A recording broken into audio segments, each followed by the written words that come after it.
If to have any semblance of a series, Cavs have to win tonight. Everybody is hanging on the fact that they got drilled in the first 2 games last year. In that game 3 last year, they won by 31 points in Cleveland. Man, I just don't think that's happening. They're just too good for Cleveland right now. They just have too many good shooters for Cleveland to try and catch up. They're better when LeBron attacks, when they move. Golden State's better, and the difference is Kevin Durant. I don't see how Cleveland pulls out of this. Saying that the Cavs can win tonight would mean the Warriors would do something they haven't yet done this postseason, lose a game. If somehow this series goes 4-3, there's going to be a lot of nervous people.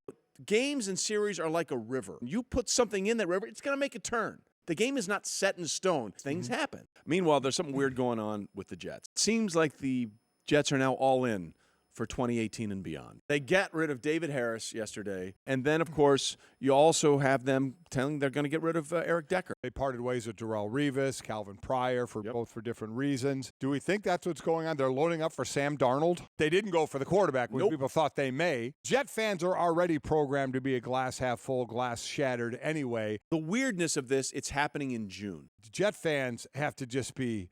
Sadly, Jet fans might be used to this. Maybe this is the right route to go if we're going to get the quarterback that we want. The idea of Thad Matta stepping down as the head coach at Ohio State after 13 seasons, he basically alluded to the fact that if he had been healthy, he still would have been able to coach. And it got me to thinking about the first coach that I ever heard talk about the stress and what coaching could do to you, and that was Dick Vermeil. And he walked away from the game, and he's the coach that coined the phrase burnt out. For coaches, man, I mean, they're nuts. You could put Dick Vermeil in front of 10,000 young head coaches, and I don't know if a handful would say, you know what, I'm going to change my style now and finish earlier. I don't know if they would. They're always going to think they need to do more. That's what makes these coaches great, but that's what can burn them out. The day he was hired in St. Louis, a formal press conference, and within 5 minutes, Dick had laughed, cried, and swore 3 times.